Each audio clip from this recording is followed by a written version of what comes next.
राधे राधे दोस्तों। आज की कहानी है एक बेवकूफ और तीन चोर। बहुत ही दिलचस्प और मजेदार कहानी है। बहुत दिन पहले की बात है। एक गांव में एक किसान रहता था। वो इतना भोला और सीधा था कि बच्चे भी उसे बेवकूफ बना देते थे। नाम तो उसका कुछ और था, लेकिन लोग उसे भोले मियाँ कहते थे। उसके पास थोड़ी सी जमीन थी, एक गधा था और एक बकरी। जमीन से बस इतनी ही पैदावार होती थी कि किसान और उसकी बीवी साल भर रोटी खा लेते थे। गधा खेत से अनाज और जंगल से लकड़ियां लाने के काम आता था और बकरी का दूध दोनों मियाँ बीवी पीते थे।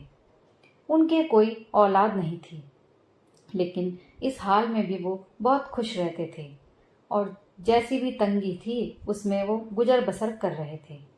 कभी किसी ने उनके मुंह से शिकायत का कोई लफ्ज न सुना। एक साल किसान के खेत में अनाज कम पैदा हुआ। उसने सोचा कि बकरी को बेच डाला जाए। इससे जो पैसे मिलेंगे उससे एक गल्ला खरीद लूंगा और कुछ दिनों की गुजर बसर हो जाएगी। इसलिए एक सुबह उसकी बीवी ने 4 मोटे मोटे पराठे पकाए, उन पर सरसों का साग रखा और पोटली में बांधकर मियाँ को दे दिया। वो जगह जहाँ महीने में एक बार जानवरों की मंडी लगती थी, वो कस्बा किसान के गांव से बहुत दूर था और वहां पहुंचने में एक दिन लगता था। सर्दियों के दिन थे और किसान को एक रात कस्बे में गुजारनी थी। उसने एक कंबल और गद्दा भी साथ ले लिया। उसे ये सब सामान गधे पर लादकर बकरी की रस्सी गधे की दुम से बांधी और बकरी की दुम में घंटी बांधी। उन दिनों बसें नहीं थी, लोग पैदल या गधे घोड़ों पर ही सफर करते थे। आबादी भी इतनी नहीं थी जितनी आजकल है। रास्ते सुनसान और वीरान होते थे और अक्सर अकेले दुकेले मुसाफिरों को चोर उचक्के लूट लेते थे। किसान ने बकरी की दुम में घंटी इसलिए बांधी कि उसके टन टन से मालूम होता रहे कि वो उसके पीछे पीछे चली आ रही है। कोई चोर उचक्का उसे खोल कर तो नहीं ले गया। जब गांव से निकलकर वो एक सुनसान और वीरान जगह पर पहुंचा तो एक झाड़ी में 3 चोर छुपे बैठे थे। उन्होंने किसान को देखा तो उनकी बाछें खिल उठी। एक चोर बोला, बकरी मेरी। दूसरा कहने लगा, गधा मेरा। अब रह गया तीसरा, जो बोला, और मेरे लिए क्या बचा है, इसके पुराने धुराने कपड़े। खैर चलो, मैं यही ले लूंगा। बिल्कुल कुछ ना होने से तो कुछ होना बेहतर है। किसान झाड़ी के पास से गुजरकर आगे बढ़ा तो एक चोर चुपके से बाहर निकला। उसने बकरी की घंटी गधे की दुम में बांधी और बकरी खोलकर ले उड़ा। गधा दुम हिलाता चल रहा था और घंटी टन टन बज रही थी। किसान को लग रहा था कि बकरी उसके पीछे पीछे चली आ रही है। थोड़ी दूर आगे जाकर उसने यूं ही पीछे मुड़कर देखा तो उसका दिल धक्क से रह गया।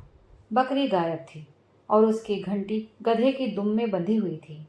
उसने चीखना चिल्लाना शुरू कर दिया, अरे लोगों, कोई तो सुनो, मैं तो तबाह हो गया, मैं तो बर्बाद हो गया। उसी वक्त एक आदमी भागता हुआ उसके पास पहुंचा। ये दूसरा चोर था। उसने पूछा, क्या हुआ भाई, क्यों चिल्ला रहे हो? हाय मेरी बकरी, हाय मेरी बकरी, कोई चोर उचक्का उसे चुरा कर ले गया है। किसान ने सिर पीट कर कहा। चोर बोला, अच्छा तो वो तुम्हारी बकरी थी? अभी अभी एक आदमी उसे घसीटता हुआ उन दरख्तों की तरफ ले गया है। दौड़ कर जाओ, ज्यादा दूर नहीं गया होगा, जल्दी जाओ, भगवान तुम्हारा भला करे। किसान ने कहा, तुम जरा मेरे गधे का ख्याल रखना, मैं अभी उस चोर उचक्के से अपनी बकरी लेकर आता हूँ। ये कहकर किसान ने दरख्तों के झुंड की तरफ दौड़ लगा दी, जो वहां से आधे मील के फासले पर था। लेकिन जब वो बेचारा हाँफता कांपता उन दरख्तों के पास पहुंचा तो वहां कोई भी चोर नहीं था, बल्कि दूर दूर तक आदमी नजर नहीं आ रहा था। वो रोता पीटता वापस आया तो उस बेचारे पर दूसरी बिजली गिरी। उसका गधा भी गायब था। अब तो उसकी हालत देखने के काबिल थी। वो जोर जोर से चीखता चिल्लाता, कभी छाती पीटता और कभी सर के बाल नोचता। उसकी बकरी जा चुकी थी और गधा भी जा चुका था और गधे के साथ साथ एक कंबल, एक गद्दा और 4 पराठे भी चोर ले गया था। अब वो कस्बे में जाकर क्या करता?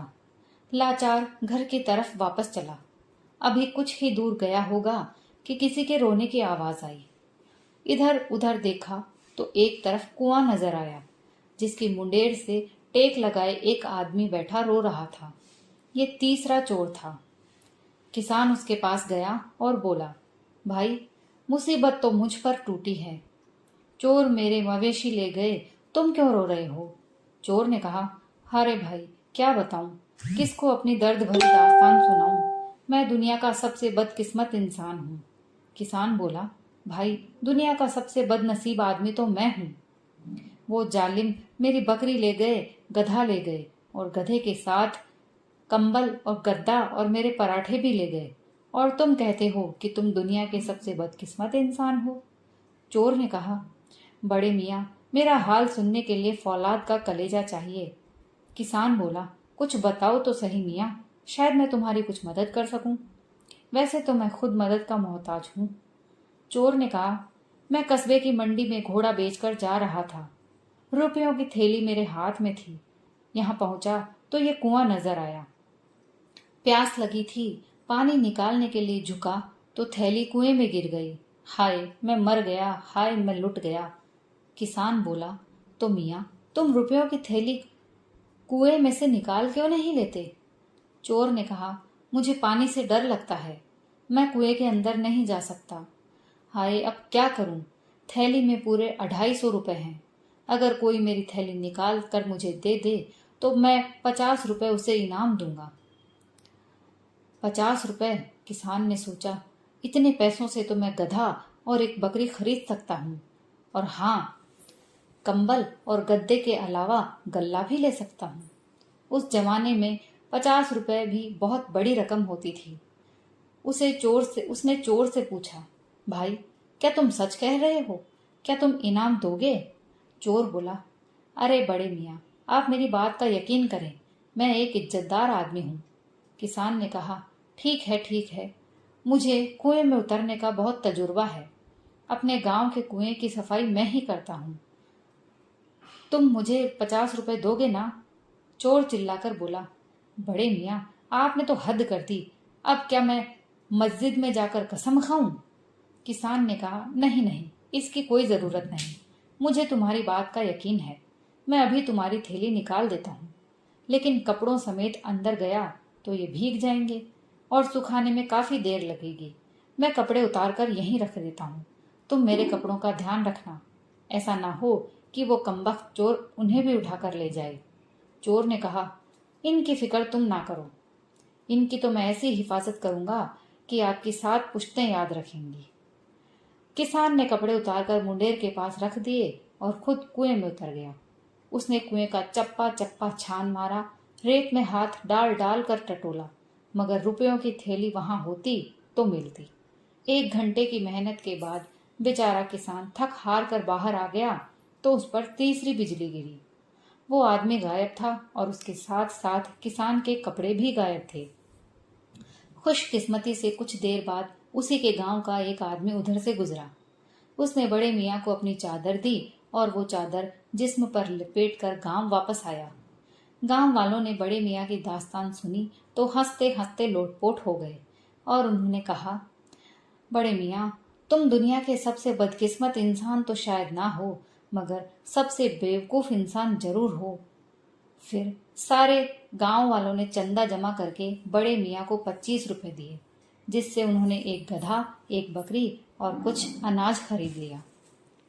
दोस्तों, कहानी यही समाप्त होती है। पसंद आई हो तो लाइक, शेयर और सब्सक्राइब करना ना भूलें। कहानी सुनने के लिए आप सभी का बहुत बहुत धन्यवाद।